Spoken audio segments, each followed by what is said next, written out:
Hello friends, मेरा नाम है भारती शर्मा और आज हम देखने वाले हैं क्लास 10th की हिस्ट्री के चैप्टर 1 का सेकंड टॉपिक जो कि है the French revolution and the idea of the nation. अगर आपको मेरी वीडियोस अच्छी लगती हैं तो प्लीज़ मेरे चैनल को लाइक कीजिए, शेयर कीजिए एंड सब्सक्राइब कीजिए। तो चलिए स्टार्ट करते हैं आज का टॉपिक जो कि है the French revolution and the idea of the nation. The first clear expression of nationalism came with the French Revolution in 1789। तो सबसे पहले जो क्लियर एक्सप्रेशन जो था नेशनलिज्म का वो फ्रेंच रिवोल्यूशन के टाइम पे आया था, जो कि कब हुआ था? 1789 में आया था। टाइम पे आया था जो कि हुआ था 1789 में। France, as you would remember, was a full-fledged territorial state in 1789 under the rule of a absolute monarch। ठीक है, किसके कंट्रोल में था? Absolute monarch. अब ये क्या होता है कि हम देखते हैं कि 1789 से पहले ना जो फ्रांस था उसमें क्या था? उसमें मोनार्क का रूल चल रहा था। ठीक है, तो 1789 से पहले जब हम देखते हैं तो पूरे जो एरिया था फ्रांस का उस पर कंट्रोल किसका था? एब्सोल्यूट मोनार्क का था। एब्सोल्यूट मोनार्क होता है जिसमें सारा कंट्रोल किसके पास होता है? राजा के पास होता है। ठीक है,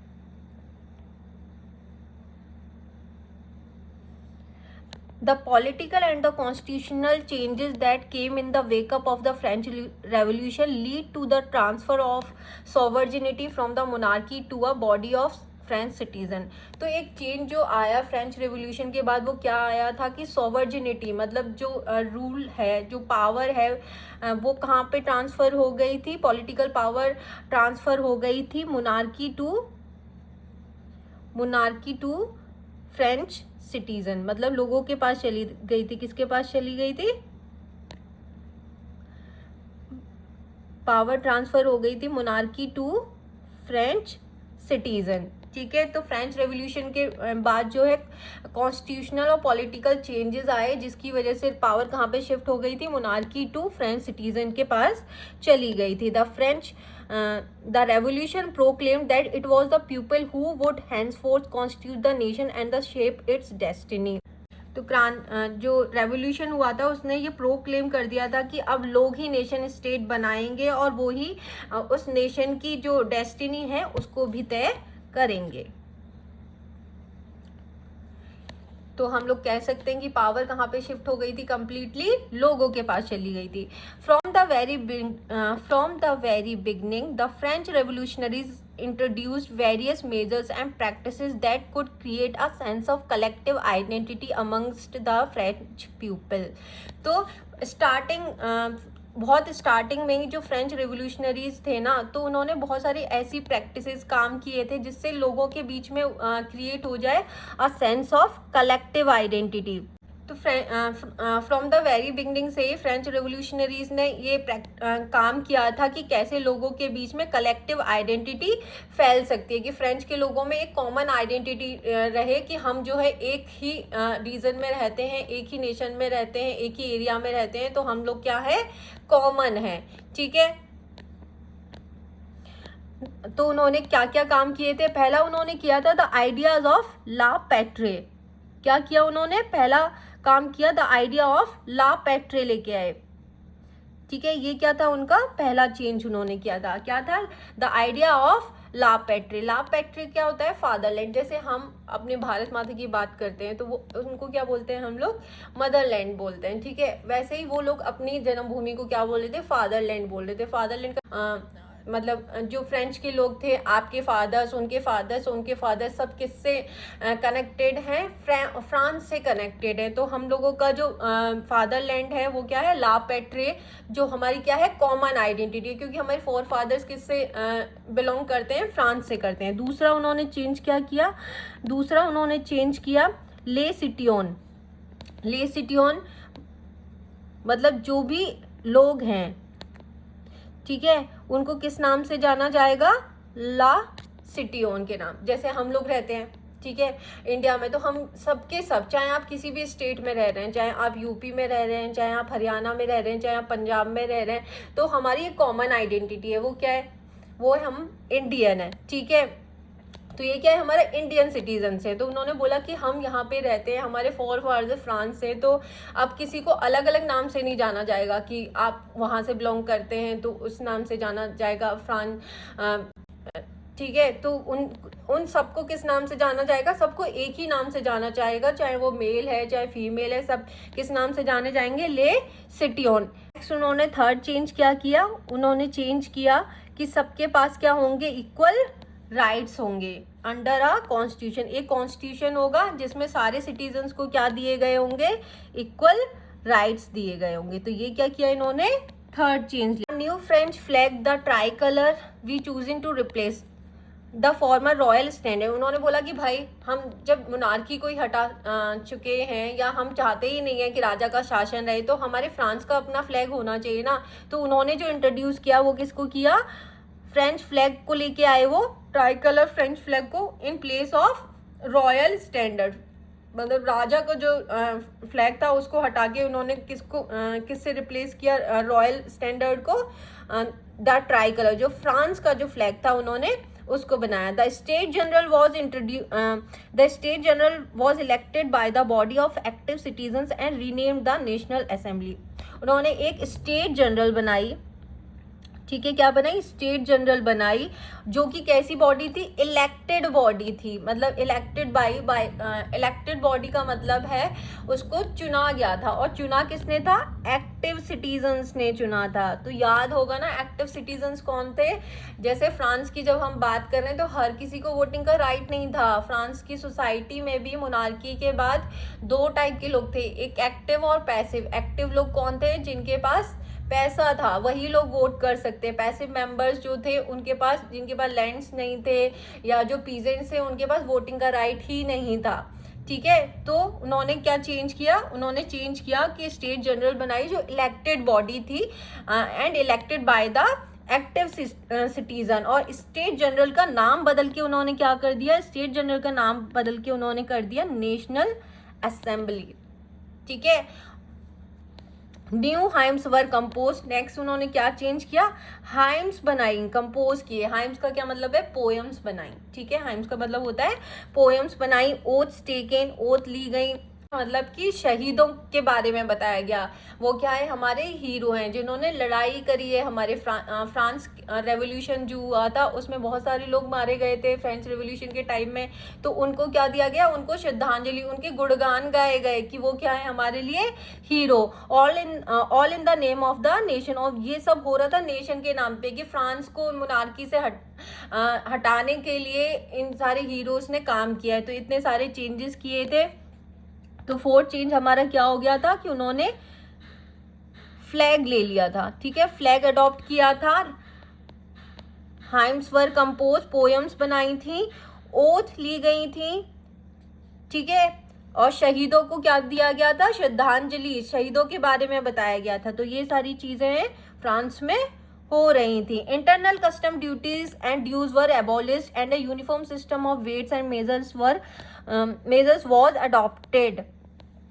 नेक्स्ट क्या किया उन्होंने, इंटरनल कस्टम ड्यूटीज, मतलब जो स्टेट था ना, जो फ्रांस था, उसके अंदर ही बहुत सारे टैक्सेस लगा करते थे। तो उन सबको क्या कर दिया, एबॉलिश कर दिया। तो नेक्स्ट चेंज उन्होंने क्या किया था कि इंटरनल कस्टम ड्यूटीज को क्या कर दिया था, उन्होंने एबॉलिश कर दिया था, हटा दिया था। And the uniform system of weights and measures were adopted. और यूनिफॉर्म मतलब राजा ने क्या कर रखा था कि स्टेट जो है डिवाइड कर रखते थे, फ्रांस को अलग अलग रीजन्स में क्या कर रखा था, डिवाइड कर रखा था। अब उन्होंने अलग अलग स्टेट्स में जब डिवाइड कर रखा था तो हर स्टेट के अपने अलग अलग वेट और मेजर हुआ करते थे। तो जो रेवोल्यूशनरीज थे उन्होंने क्या किया कि उन्होंने कहीं कहीं पे, मतलब मोस्टली जगह पे उन्होंने क्या कर दिया, कॉमन करेंसीज, मतलब पहले के कंपैरिजन में कॉमन करेंसीज और वेट मेजर्स अडॉप्ट किए। Regional dialects were discouraged and French, as it was spoken and written in Paris, become the common language of the nation. Regional dialects मतलब जो local language थी ना, जैसे France में तो अलग अलग जगह के लोग रह रहे थे, ठीक है, नेशन स्टेट थोड़े ना बना था, अलग अलग इटली के भी रह रहे थे, जर्मनी के भी रह रहे थे, तो बहुत सारी भाषाएं बोली जा रही थी, बहुत सारी डाइवर्सिटी हमें देखने को मिलती है। लेकिन उन्होंने बोला कि नहीं भाई, हम एक कॉमन लैंग्वेज रखेंगे, क्योंकि हम फ्रांस से बिलोंग करते हैं, तो उन्होंने क्या किया, फ्रेंच लैंग्वेज को कॉमन लैंग्वेज बना दिया। तो कहीं ना कहीं हम ये बोल सकते हैं कि उन्होंने फ्रेंच लैंग्वेज को डिक्लेयर कर दिया क्या बनाने के लिए, उन्होंने फ्रेंच लैंग्वेज को डिक्लेयर किया नेशनल लैंग्वेज बनाने के लिए। The revolutionaries further declare that it was the mission and the destiny of the French nation to liberate the people of Europe from despotism.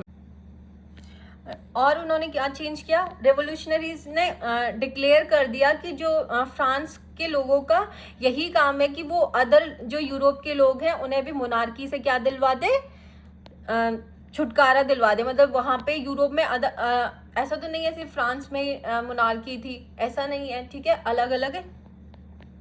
The revolutionaries further declared that it was the mission that the destiny of the French nation to liberate the people of Europe from despotism. In other words, to help the people of Europe to become nation. तो revolutionaries ने ऐसा declare कर दिया था कि French जो nation है उसका यही मिशन है कि वो बाकी जो यूरोप के जो देश है उनको भी वहाँ से भी डेस्पोटिज्म को हटा दे। अब डेस्पोटिज्म क्या होता है, डेस्पोटिज्म एक तरीके से आप वही मुनार्क बोल सकते हैं, एब्सोल्यूट मुनार्क की बात कर सकते हैं, सिनोनिम की तरह आप बोल सकते हैं, पर्यायवाची की तरह बोल सकते हैं कि जो वहाँ पे मुनार्की थी, एब्सोल्यूट मुनार्क जो था, जो सारी शक्तियाँ अपने पास रखता था, मतलब डेस्पोटिज्म एब्सोल्यूट मुनार्क की बात हो रही है, मतलब जहाँ पे सारी पावर क्या थी, सेंट्रलाइज थी, सारी चीज़ें किसके हिसाब से होती थी, राजा के हिसाब से होती थी। तो उन्होंने बोला कि फ्रांस का जो है डेस्टिनी है, यही फ्रांस का काम है कि वो बाकी यूरोप के देशों को भी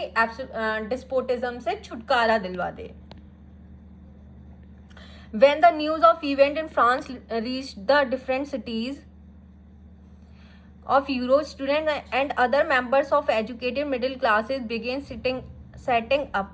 When the news of the events in France reached the different cities of Europe, students and other members of the educated middle class and setting up Jacobean clubs.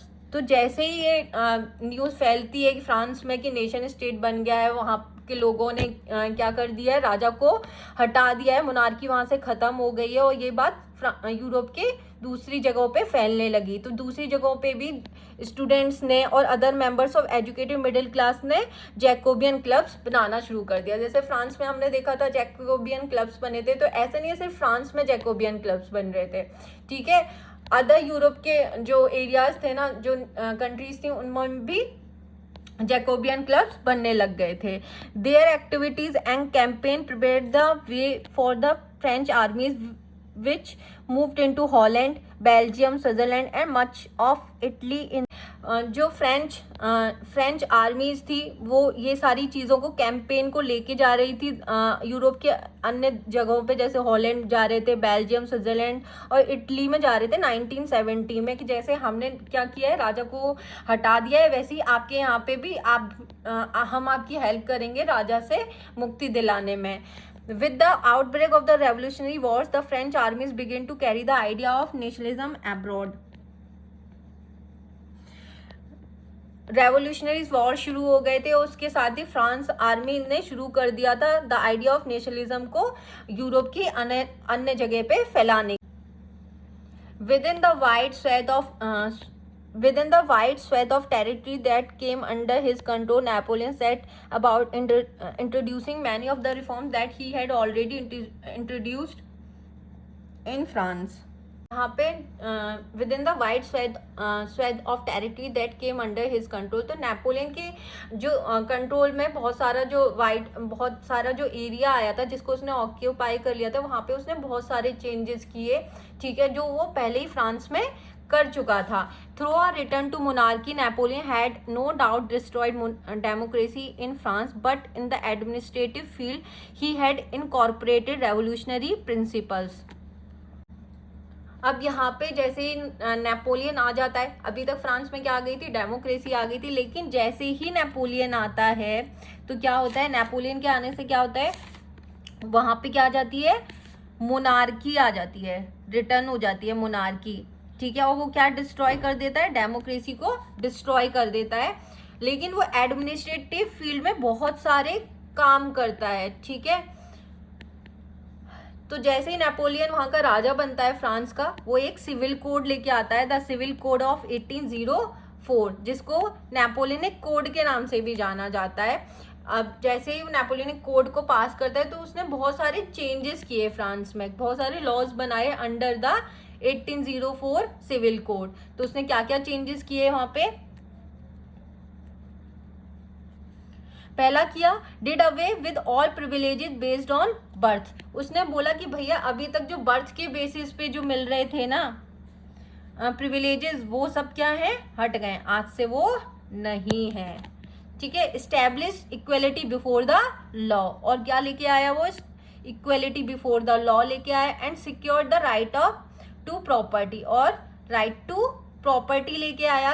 तो अभी तक क्या था कि फ्रांस में किसी के पास राइट टू प्रॉपर्टी का अधिकार नहीं था, ठीक है, कि कोई भी अगर आपके पास पैसा है तो आप प्रॉपर्टी खरीद सकते हो, लेकिन कोई और राजा आया तो वो वापस ले लेता था। तो उसने बोला कि नहीं भैया, अब ऐसा नहीं होगा, आपके पास पैसा है तो आप प्रॉपर्टी खरीद सकते हो, वो कोई आपसे वापस नहीं लेगा। This code was exported to the region under French control, और ये सारा कोड जो उसने चेंजेस किए वो हर जगह अप्लाइड थे जहां भी नेपोलियन का रूल चल रहा था। In the Dutch Republic, in Switzerland, in Italy and Germany, Napoleon simplified administrative division, abolish the feudal system and freed peasant from serfdom and manorial dues. तो कौन कौन से उसके कंट्रोल में आते थे? Dutch Republic, Switzerland, Italy and Germany. Napoleon simplified, बहुत सारे उसने एडमिनिस्ट्रेटिव डिवीजन किए, डिवाइड कर दिया। एबोलिश द फ्यूडल सिस्टम, और क्या चेंज किया उसने? फ्यूडल सिस्टम को उसने एबोलिश कर दिया। फ्यूडल सिस्टम क्या होता है? फ्यूडल सिस्टम होता है कि जैसे ये राजा है, ये पूरा एरिया किसका है, किसके कंट्रोल में है? किंग के कंट्रोल में, ठीक है। अब राजा ने टैक्स लगाया हुआ है, तो टैक्स वो खुद थोड़े ना लेने जाएगा, टैक्स वो खुद नहीं लेने जाएगा, वो क्या अपॉइंट कर देगा लोगों को, ठीक है। अब यहाँ पे क्या है, पीजेंट्स कौन लेंगे? ये लोग, ये पीजेंट्स हैं, इनसे टैक्स कौन लेगा? जिनको राजा ने क्या किया है, अपॉइंट किया है। और राजा ने तो फिक्स कर रखा था टैक्स, लेकिन जिनको उसने, अब यहाँ पे फ्यूडल सिस्टम क्या था, उसने अबॉलिश कर दिया था। तो फ्यूडल सिस्टम क्या था कि जो पीजेंट और वर्कर्स होते थे ना, उनको एक पीस ऑफ लैंड दिया जाता था और उसके बदले में उसको राजा को सर्विसेज करनी पड़ती थी, ठीक है। Freed peasants from serfdom, serfdom से भी उनको फ्री, सर्फडम भी एक तरीके का सर्फडम में क्या किया जाता था कि पीजेंट से जबरदस्ती लैंडलॉर्ड क्या कराते थे, काम कराते थे। मैनोरियल ड्यूज, मैनोरियल ड्यूज होता था कि कोई जमीन दिया जाता था, उस पे पीजेंट्स क्या करते थे, काम करते थे, और उसके बदले में लैंडलॉर्ड को वो पे करते थे। तो इन सारे सिस्टम को नेपोलियन ने हटा दिया था। In the towns to guild restriction were removed, towns में गिल्ड रिस्ट्रिक्शंस को क्या कर दिया था, रिमूव कर दिया था। गिल्ड रिस्ट्रिक्शंस क्या किया, तो ग्रुप को, ठीक है, तो गिल्ड रिस्ट्रिक्शन वर रिमूव, तो गिल्ड रिस्ट्रिक्शन को भी उसने रिमूव कर दिया था। बेसिकली ये ट्रेडर्स के लिए होता था कि ट्रेडर्स क्या करते थे कि ग्रुप बना के अपना ट्रेड करते थे। तो पहले के जो राजा लोग थे उन्होंने गिल्ड रिस्ट्रिक्शन को लगाया हुआ था कि आप ग्रुप बना के ट्रेड नहीं कर सकते थे, ठीक है। तो नेपोलियन ने बोला कि भाई आपको जो ट्रेड करना है आप करिए, जिस तरीके से करना है आप करिए, लेकिन मुझे किससे मतलब है, मुझे तो सिर्फ टैक्स से मतलब है, मुझे पैसा चाहिए। तो इन सारी चीजों को उसने हटा दिया था। ट्रांसपोर्ट एंड कम्युनिकेशन सिस्टम वर तो ट्रांसपोर्ट और कम्युनिकेशन सिस्टम को भी क्या कर दिया था उसने, इम्प्रूव किया था। अब खुद सोचो ना, बिजनेस करेगा कोई इंसान तो उसको चाहिए ना ट्रांसपोर्ट का अच्छी फैसिलिटी होगी, तभी तो अच्छे से ट्रेड कर पाएंगे। Peasants, artisan, workers and new business class enjoyed a new found freedom. तो जो बिजनेसमैन है, पीजेंट्स हैं, वो सब बहुत खुश थे क्योंकि वो इंजॉय कर रहे थे। जो फ्रीडम उन्हें अभी तक नहीं मिला था वो किसके टाइम पे मिल रहा था, नेपोलियन के टाइम पे मिल रहा था। इक्वेलिटी बिफोर द लॉ मिल गया था उन्हें, सर्फडम हट गया था, और फ्यूडल सिस्टम को भी उसने बंद कर दिया था। मैनोरियल ड्यूज हटा दिए थे उसने, उसने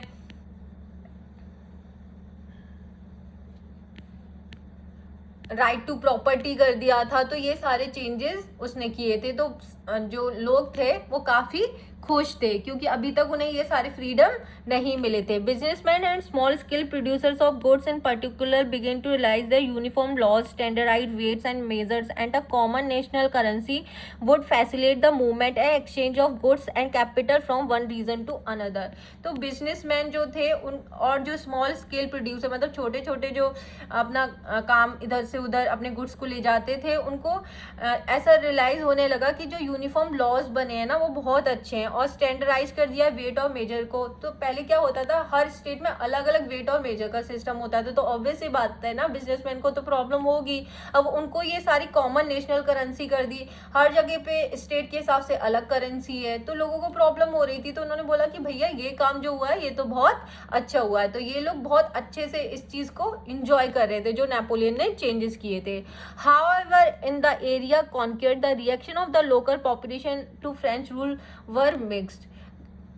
ठीक है, तो जो नेपोलियन के जो रूल था ना, नेपोलियन से कुछ लोग बहुत ज्यादा मिक्स्ड रिएक्शन था, मतलब कुछ लोग बहुत ज्यादा खुश थे और कुछ लोगों को पसंद नहीं आ रहा था, मिक्स था। Initially in many places such in as Holland and Switzerland as well as in certain cities like Brussels, Mainz, Milan and Warsaw the French armies were welcomed as the harbingers of liberty. तो starting में क्या होता है ना, starting में ऐसा लग रहा था कि नेपोलियन तो भाई बहुत अच्छा काम कर रहा है, ये तो भगवान की तरह है जो हमें फ्रीडम देने आ रहा है हमारे लिए। अभी तक राजा ने तो ऐसा कुछ किया ही नहीं था, सिर्फ हमें एक्सप्लॉइट किया था। तो यहाँ पे वो लोग बहुत खुश थे। तो स्टार्टिंग में हॉलैंड, स्विट्जरलैंड और सर्टेन सिटीज लाइक ब्रुसेल्स है, मेज है, मिलान है, वहाँ के जो लोग थे ना फ्रेंच आर्मी को बुला रहे थे और उनको इस तरीके से देख रहे थे कि ये क्या है, हार्बिंगर्स ऑफ लिबर्टी है। हार्बिंगर्स ऑफ लिबर्टी का मतलब है जो लिबर्टी मतलब स्वतंत्रता देने हमें जो हार्बिंगर्स। तो स्टार्टिंग में तो लोग नेपोलियन से बहुत खुश थे कि उन्होंने जो जो चेंजेस किए हैं बहुत अच्छे हैं। तो लोग उसको वेलकम कर रहे थे, मतलब अपने यहाँ पे बुला रहे थे। जैसे हॉलैंड है, स्विट्जरलैंड है, सर्टेन सिटीज़ हैं, ब्रुसेल्स है, मेज है, मिलान है, वर्सो है, वो फ्रेंच आर्मी को वेलकम कर रही थी और उनको इस तरीके से देख रही थी कि यही हमें लिबर्टी दे सकते हैं, हमें स्वतंत्रता का तोहफा दे सकते हैं। बट स्टार्टिंग में वो बहुत ज़्यादा प्रेज कर रहे थे नेपोलियन को। तो अब उनको समझ में आ जाता कि भाई जितना हम इनको अच्छा समझ रहे थे नेपोलियन को, ये इतना अच्छा भी। तो स्टार्टिंग में जब वो नेपोलियन को बहुत अच्छा समझ रहे थे, लेकिन बाद में उन्हें समझ में आया कि भाई ये जो कर रहा है ना ये तो सही नहीं कर रहा है। Administrative arrangement did not go hand in hand with political freedom. Way political freedom के हिसाब से एडमिनिस्ट्रेटिव अरेंजमेंट उतना सही नहीं, क्योंकि उन्होंने बोला स्टार्टिंग में तो वो लोग बहुत खुश थे, लेकिन उनको बाद में समझ में आने लगा कि भाई इसने हमसे पॉलिटिकल राइट्स तो कंप्लीटली क्या कर लिए हैं, छीन लिए हैं। हमारे पास पॉलिटिकल राइट्स तो बचे ही नहीं है। उसने और क्या क्या किया था, इंक्रीज टैक्सेशन, उसने टैक्स भी बढ़ा दिया था। तो लोग इस चीज से भी परेशान थे। सेंसरशिप लगा दी थी। सेंसरशिप का मतलब है कि बैन लगा दिया था, आप उसके खिलाफ कुछ नहीं बोल सकते थे। ठीक है। Forced conscription into the French army is required to conquer the rest of the Europe. जबरदस्ती क्या कर रहा था, फ्रांस की आर्मी में लोगों को कॉन्स्क्रिप्शन कर रहा था, मतलब भर्ती करा रहा था। तो जो कि ऑब्वियसली बात है ना, वो अलग एरिया के लोग हैं, आप उनको जबरदस्ती फ्रांस की आर्मी में भर्ती कराओगे तो कोई भी खुश नहीं होगा। और यही सबसे बड़ी गलती थी नेपोलियन की, क्योंकि वो क्या चाहता था, यूरोप को उसने इंक्रीज टैक्सेशन बढ़ा दिया, उसने सेंसरशिप लगा दी, फोर्स कॉन्स्क्रिप्शन करने लगा, मतलब जबरदस्ती फ्रांस की आर्मी में यूरोप के और लोगों को भर्ती कराने लगा, क्योंकि वो बाकी यूरोप को भी ऑक्यूपाई करना चाहता था। ठीक है। तो और यही जो फोर्स कॉन्स्क्रिप्शन है फ्रेंच आर्मी में, यही उसकी सबसे बड़ी गलती थी। All seem to outweighs the advantages of the administrative changes. और ये जो उसने काम किए ना, जो उसके डिसएडवांटेज थे वो ही ज्यादा बड़े थे as compare to administrative changes से। तो ये ज्यादा बुराइयां लग रही थी लोगों को, इतना उसके अच्छे काम नहीं लगे थे जितने ज्यादा उसकी ये बुराइयां लगी। अब यहाँ पे इमेज दी गई है, the courier of Rhineland loses all that he has on his way home from Leipzig. तो यहाँ पे दिखाया गया है नेपोलियन के बारे में, नेपोलियन को दिखाया गया है जिसमें उसे दिखाया जा रहा है कि एक वॉर हुआ था 1813 में लिप्जिंग में, जिसमें नेपोलियन हार गया था और उसकी हार के साथ ही बहुत सारे लेटर्स गिर रहे हैं, मतलब उसकी बहुत सारी टेरिटरीज जो उसने खो दी थी वो सारी है। नेक्स्ट पार्ट में हम देखेंगे the making of nationalism in Europe. I hope कि आपको ये टॉपिक अच्छे से समझ में आ गया होगा।